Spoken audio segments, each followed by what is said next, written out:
que é muito importante nós confiarmos no Senhor e seguirmos a instrução dele, que é a questão de escolher com quem casamos, escolher com quem vamos dividir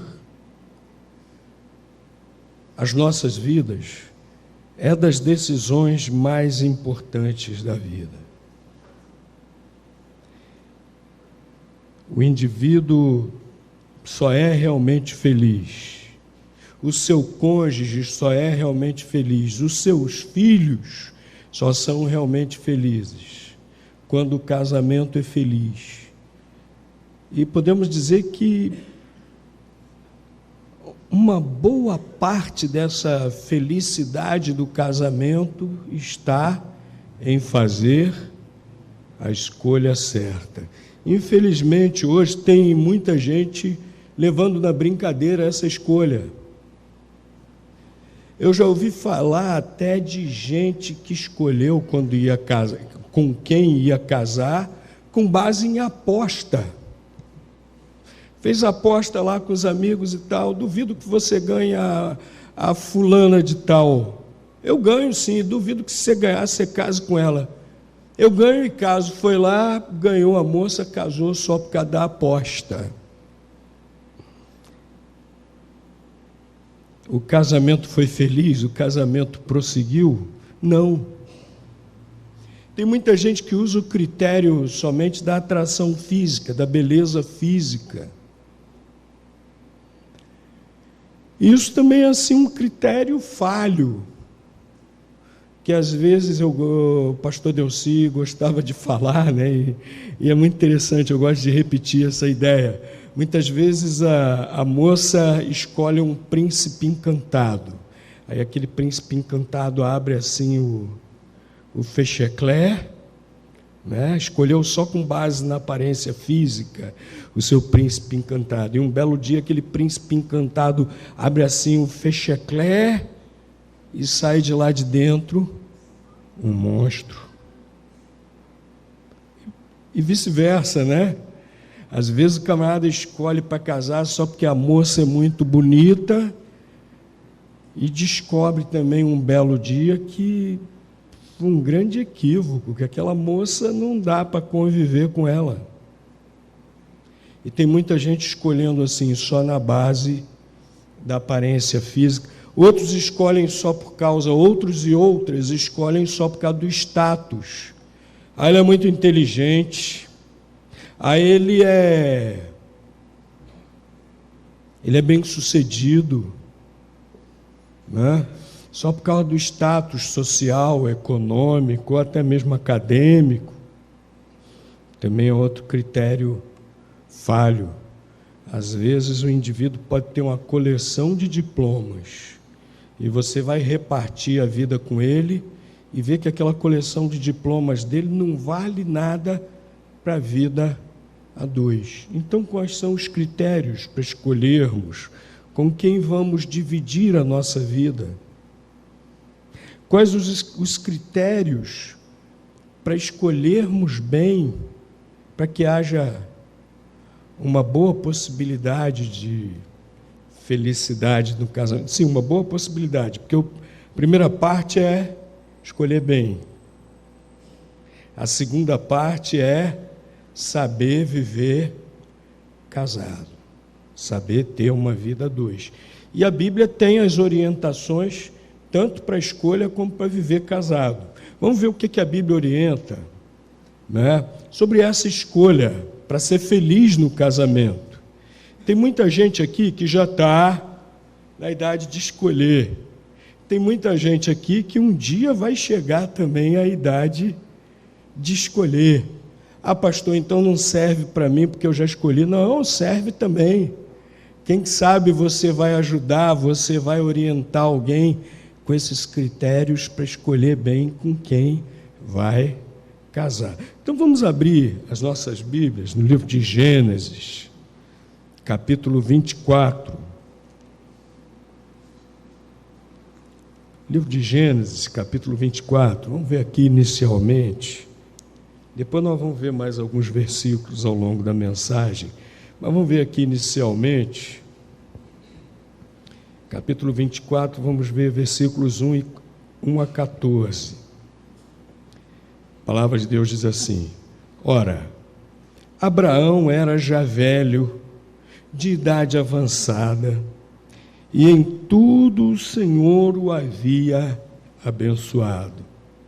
E disse Abraão ao seu servo, o mais antigo da casa, que tinha o governo sobre tudo o que possuía: Põe a tua mão debaixo da minha coxa, para que eu te faça jurar pelo Senhor, desde o céu e da terra, que não tomarás para meu filho mulher dentre as filhas dos cananeus, no meio dos quais eu habito, mas que irás à minha terra e à minha parentela, e dali tomarás mulher para meu filho Isaque.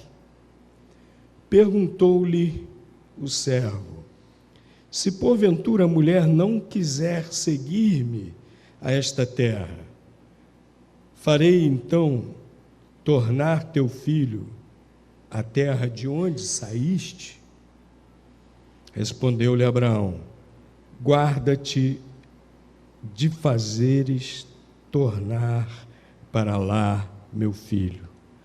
O Senhor, Deus do céu, que me tirou da casa de meu pai e da terra da minha parentela, e que me falou, e que me jurou, dizendo: A tua semente darei esta terra.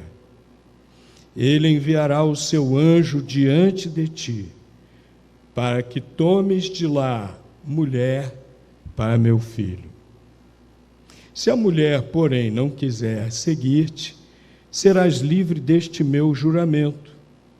Somente não farás meu filho tornar para lá. Então pôs o servo a mão debaixo da coxa de Abraão, seu senhor, e jurou-lhe sobre este negócio. Tomou, pois, o servo 10 dos camelos do seu senhor, porquanto todos os bens do seu senhor estavam em sua mão, e partindo foi para a Mesopotâmia, a cidade de Naor. Fez ajoelhar os camelos fora da cidade, junto ao poço de água pela tarde, a hora em que as mulheres saíam a tirar água, e disse: O Senhor, Deus de meu senhor Abraão, dá-me hoje, peço-te, bom êxito, e usa de benevolência para com o meu senhor Abraão. Eis que estou em pé junto à fonte, as filhas dos homens desta cidade vêm saindo para tirar água.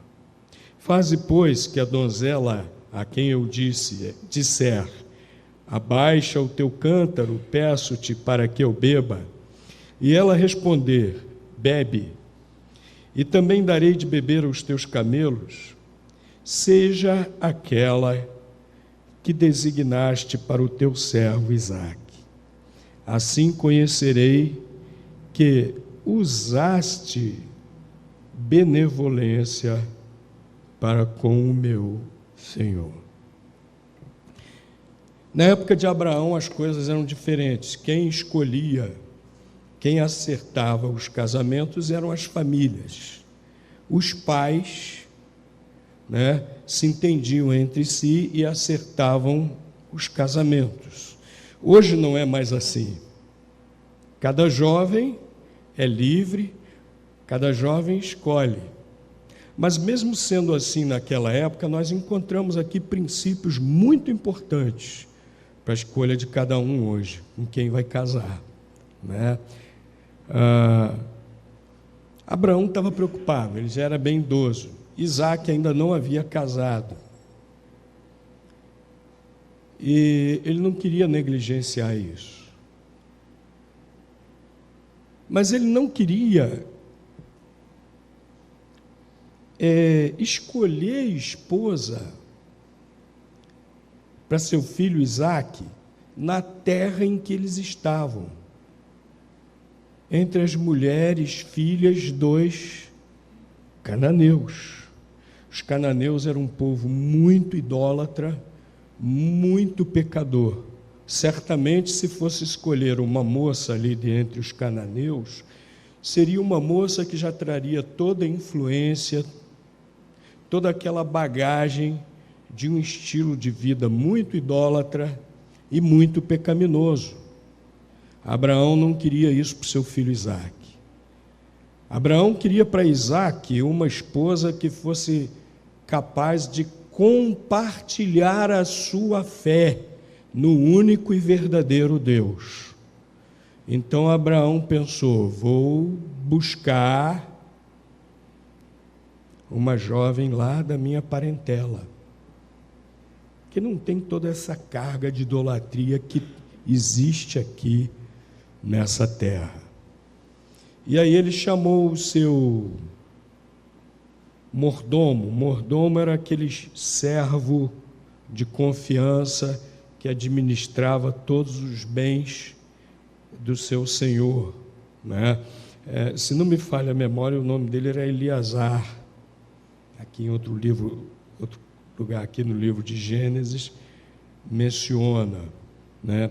Era o servo mais antigo que ele tinha sob suas ordens, de confiança, administrava tudo. E ele, sendo velho, não podia mais empreender essa jornada e encarregou o seu servo. Mas logo aqui de saída nós vemos o que é básico, o que é essencial quando alguém vai escolher com quem vai casar. Que seja um servo de Deus, que seja uma serva de Deus. Abraão agiu com a sabedoria de Deus. Queria para a esposa de Isaque alguém que compartilhasse com a fé de Isaque, que não fosse influenciar Isaque para uma vida pecaminosa. Pelo contrário, alguém que fosse influenciada por Isaque para uma vida comprometida com a fé no único e verdadeiro Deus. Primeiro, ponto de partida: restrinja seu universo de escolha. Restrinja o seu universo de escolha.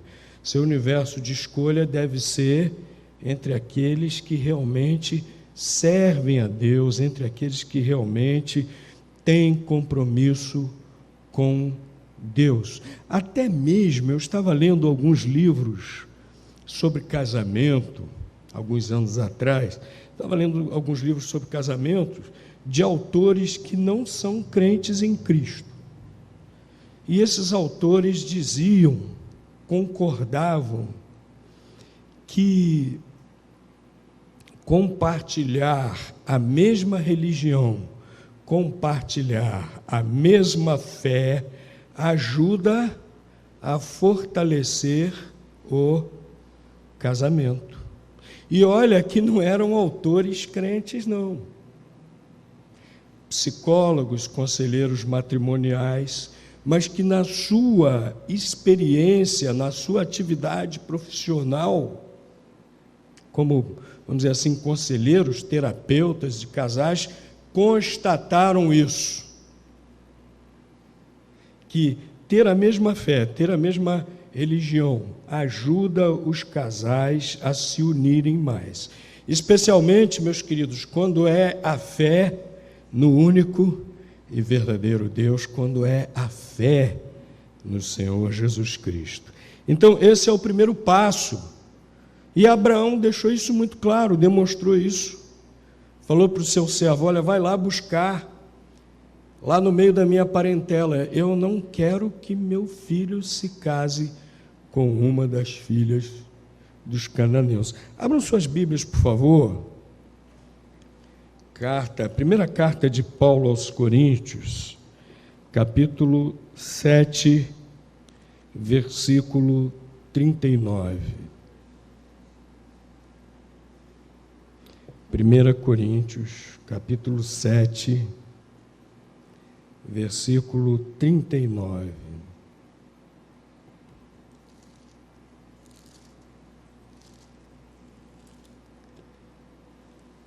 Olha o que o apóstolo Paulo está falando aqui. A mulher está ligada ao marido enquanto vive. Mas se falecer o marido, fica livre para o quê? Para casar. Com quem? O que diz o versículo? Com quem quiser. Há uma condição aí. Contanto que seja no Senhor, contanto que seja outro servo do Senhor Jesus Cristo. Crente procura outro crente para casar. Crente em Cristo procura outro crente em Cristo para casar. Não é? A própria Bíblia deixa isso muito claro. Não é? Se alguém está livre, desimpedido para casar, o apóstolo Paulo aqui está falando isso, em outras palavras, né? Se alguém está livre, desimpedido para casar, case com quem quiser, contanto que seja no Senhor. E esse é um princípio importante e antigo, lá desde Abraão, pai da fé. Colocou isso em prática na hora de escolher uma esposa para o seu filho. Então esse é o primeiro princípio, é o ponto de partida. Restringe o seu universo. Seu universo você vai procurar entre as servas de Deus, entre os servos de Deus, e verdadeiros. Toma cuidado, porque tem uns e outras por aí que às vezes se dizem servos de Deus e não são. Olha bem, para ver se é servo de Deus, se é serva de Deus realmente. Eu conheci um que não era não. Chegava com uma capa de espiritualidade, falava com aquela voz espiritual, né? Se é que existe voz espiritual, mas às vezes o cara quer fazer aquele ar de espiritualidade e tal, aí faz aquela voz espiritual, aí era um camarada assim alto, boa aparência, voz de locutor de FM, aquele camarada que tem facilidade até para paquerar e ganhar as meninas, né? Aí quando ele se interessava por alguma menina, chegava, olha o papo dele. Minha irmãzinha, mais ou menos assim, né? Eu estou fazendo uma interpretação por minha conta, mas é mais ou menos assim. Minha irmãzinha, o Senhor me revelou ser da vontade dEle, que nós namoremos, que nós fiquemos juntos. Aí a moça ficava encantada com aquilo, né? Só que depois de algum tempo, um belo dia, ele chegava para a moça e dizia: minha irmã, eu estava orando e eu estou triste, porque o Senhor me revelou que nós precisamos desmanchar o namoro. E assim ele ia, namorando várias, né? Deveria ter aparecido uma inteligente, esperta, para dizer para ele: o Senhor te revelou, mas não revelou para mim não. Tinha que ter revelado para mim também, né? Mas olha, você corre esse risco, às vezes até mesmo um que se diz servo do Senhor, serva ou serva do Senhor, está interessado só em brincar. E namoro não é brincadeira, casamento não é brincadeira. Abre o olho para ver se é servo, serva de Deus mesmo. E quem anda procurando casamento, procurando alguém para casar em boate, quem anda procurando alguém para casar, essas festas mundanas, não é lá que você vai encontrar, não. Não é lá que você vai encontrar, não. De maneira alguma. Procura entre os servos de Deus, procura entre as servas de Deus. Primeiro princípio para a sua escolha. A segunda, olha só a atitude de Abraão quando o seu servo questionou. O que ele respondeu? Que ele sabia que Deus, voltando aqui ao livro de Gênesis, capítulo 24, né? quando ele foi questionado pelo seu servo estava meio assim, mas se eu não achar, né, o que eu faço? Eu chamo Isaac para vir procurar também, lá na terra dos seus parentes, o que eu vou fazer se não achar? O que Abraão falou? Versículo 7.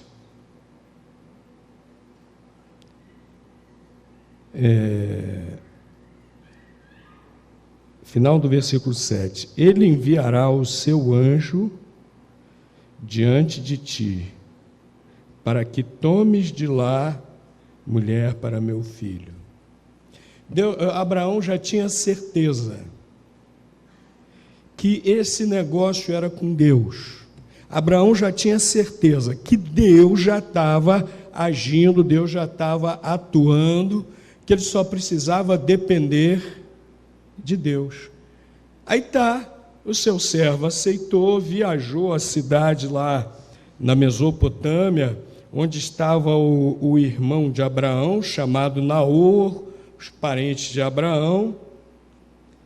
E o que o servo de Abraão fez assim que chegou? Botou um vídeo no YouTube.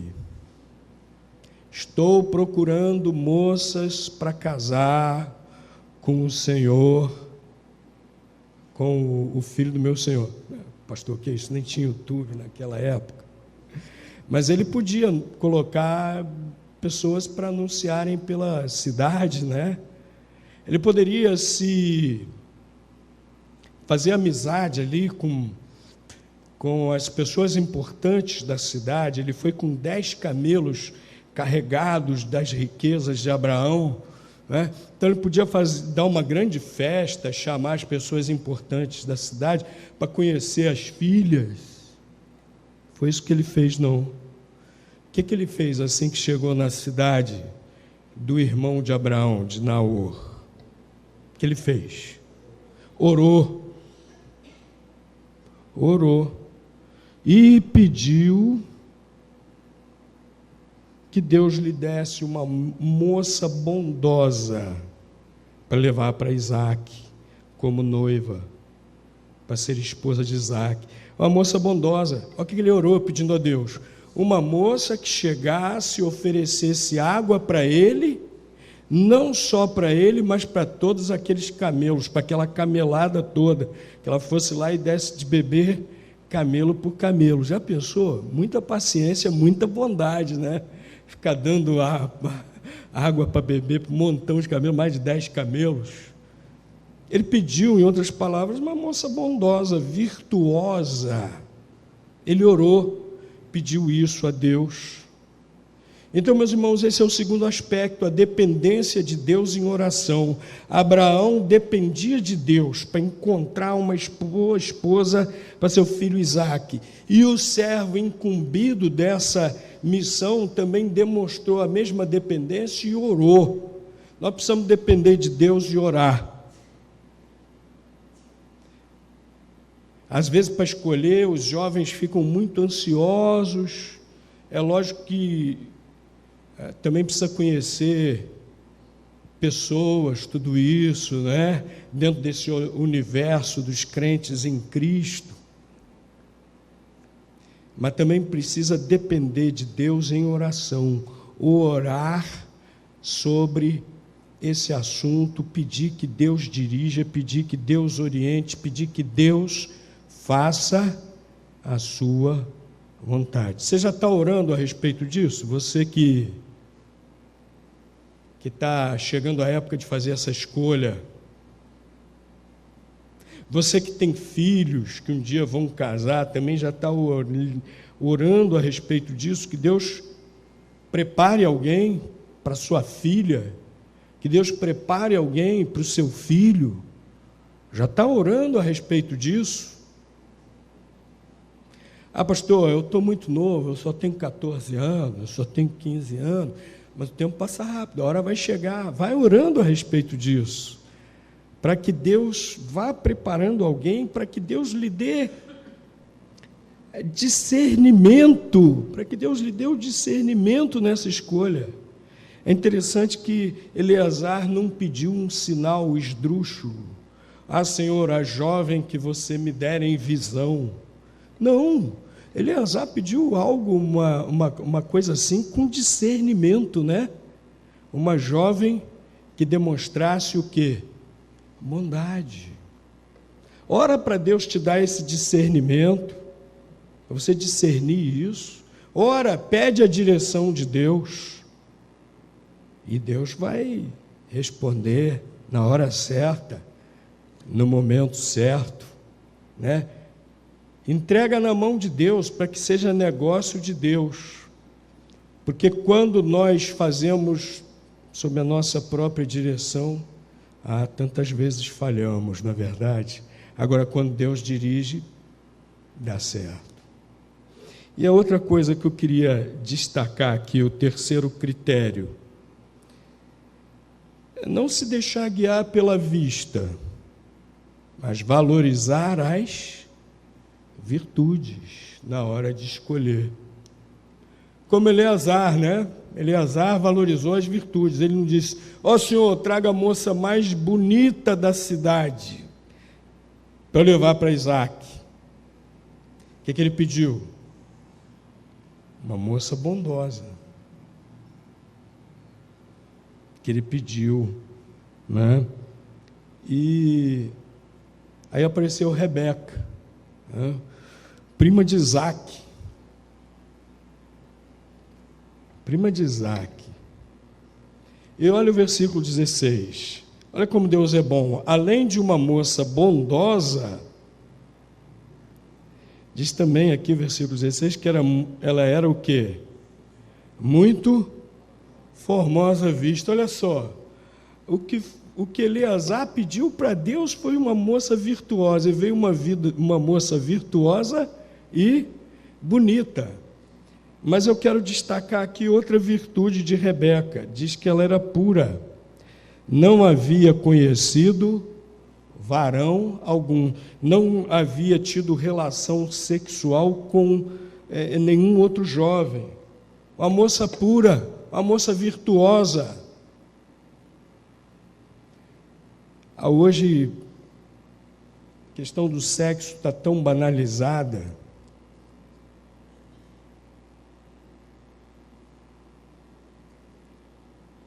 Tão banalizada, todo mundo praticando sexo fora do casamento, antes do casamento, e a Bíblia sempre estabelecendo essa questão da pureza sexual. A sexualidade hoje é exacerbada, supervalorizada. Conversei com uma médica outro dia desse que estava falando a respeito do desenvolvimento hormonal precoce das meninas, porque estão sendo muito estimuladas sexualmente. Então começam a ter um desenvolvimento hormonal antes da época, antes da hora, né? Nós vivemos tempos em que tudo é sexo, sexo, sexo, sexo, sexo, e se tornou uma coisa tão banal, mas não é assim que a Bíblia vê o sexo. A Bíblia vê o sexo como um dom de Deus para ser usado no casamento. Aí é bênção. Fora do casamento é maldição. E Rebeca era uma moça pura. Meus queridos, preservem-se puros para o casamento. Esqueçam esse bombardeio da sociedade, esse bombardeio da mídia, né? Vamos nos encher da palavra de Deus. Lá em Filipenses capítulo 4 diz: tudo que é puro, tudo que é honesto, tudo que é de boa fama, se há alguma virtude, nisso pensai. Então vamos usar esse filtro no que entra na nossa mente, no que a gente coloca na nossa mente. Vamos ser puros. E vamos levar essa pureza para o casamento, né? procure alguém que seja puro para casar. Procure uma moça, um rapaz que seja realmente puro para casar. E ela também tinha outras virtudes. Vamos agora aí ver o versículo 58. Aí o Eleazar foi, conversou com o pai de Rebeca, né? Conversou com o pai de Rebeca, com uma família dela, contou a história, como ele foi incumbido por Abraão,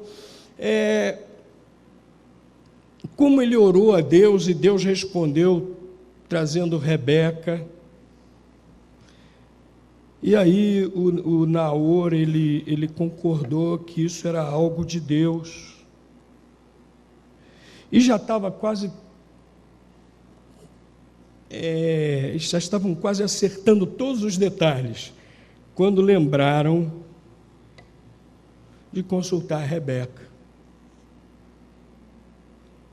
Consultaram Rebeca e perguntaram para ela, olha aí, versículo 54, irás tu com este homem? E ela respondeu o quê? Mostra aí pelo menos uma foto de Isaac. Não tinha naquele tempo, né? Sabia nem como Isaac era. Dom Pedro I e esqueci o nome da primeira esposa dele.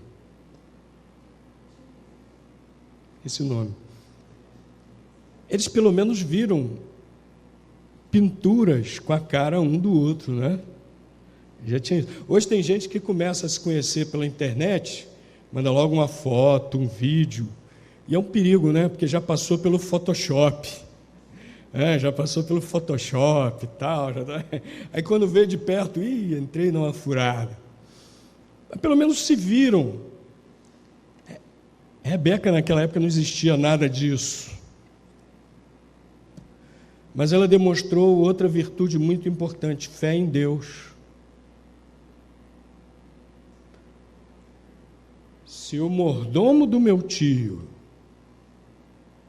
está dizendo que isso é coisa de Deus, se o mordomo do meu tio está dizendo que veio com essa incumbência e que orou, e que Deus me mandou ao encontro dele, então eu vou.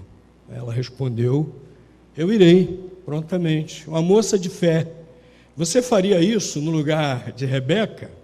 Ela fez porque ela era uma moça de fé. Outra virtude de Rebeca. E mais, ela era uma moça recatada também. Quando, durante a viagem, né, foram se aproximando lá do acampamento lá de Abraão. E aqui, versículo 64, ela levantou os olhos, viu a Isaque. É aquele lá que é meu noivo? Espera aí um pouquinho. Ela foi e fez o quê? Veja aí o final do versículo 65. Tomou o véu e se cobriu. Esse era o costume para uma moça recatada. Ela não deveria se apresentar diante do seu prometido descoberta, sedutora. Ela deveria se apresentar diante do seu prometido coberta com véu. E assim foi. Uma moça recatada. Hoje em dia, o que dizem para as moças, para as mulheres? Você tem que ser sedutora, a mulher poderosa é a que seduz todo mundo. Não é isso que a Bíblia ensina, não. A Bíblia ensina que devem ser recatadas, que devem guardar os seus encantos para o marido quando estiverem casadas. Rebeca apresentou essa virtude também, recatada. A moça cheia de virtudes. Nós precisamos, especialmente quem vai casar, todos nós, mas especialmente quem vai casar, precisa aprender a valorizar as virtudes. E Isaac aqui também demonstrou uma virtude. Quando ele foi apresentado a Rebeca, levou Rebeca, versículo 67, para a tenda de Sara, sua mãe, já havia falecido, estava a tenda desocupada, seria deles agora, casados. Ela lhe foi por mulher e muito mais do que isso, muito mais por esposa, diz aqui que Isaque a amou. Um marido virtuoso sabia amar a sua esposa. Naquela época não precisava amar, não. A esposa servia ao marido como esposa, administradora do lar, etc., sexualmente. E tudo bem, é uma boa esposa. Mas Isaque não. Isaque amou Rebeca. Marido virtuoso também, né? Então é isso que precisa ser procurado, é isso que precisa ser valorizado. Virtudes. Abre o olho, está namorando alguém, ou vai namorar, não fica naquela de, eu estou apaixonado por ela. É legal isso, né? Depois você relembra, né, já casado, lembra esses tempos, e você relembra isso, né, achando legal, gostando disso, é legal, mas estar apaixonado não pode impedir você de avaliar se o seu pretendente ou se a sua pretendente tem virtudes ou não. E apesar de toda a sua paixão, se você descobrir que não tem virtudes, não deu certo, desculpe, seja honesto, seja franco, termine o namoro, porque de quanto mais tempo demorar, vai ser pior, vai ser mais difícil. Seja honesto, seja franco, não deu, tal, vamos desmanchar por aqui. Mas foque nas virtudes. Como Eleazar fez, ele pediu a Deus uma moça bondosa, uma moça de virtudes. E Deus mandou realmente uma moça cheia de virtude. Põe o foco nisso, pede a Deus um namorado, um futuro marido virtuoso, pede a Deus uma futura esposa virtuosa e coloca o seu foco nisso, presta muita atenção nisso, porque depois que casar, aí você vai levar o pacote,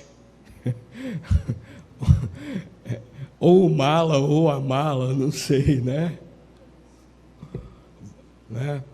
Pelo resto da vida. Não deu certo, separa. Não é isso que a Bíblia ensina, não.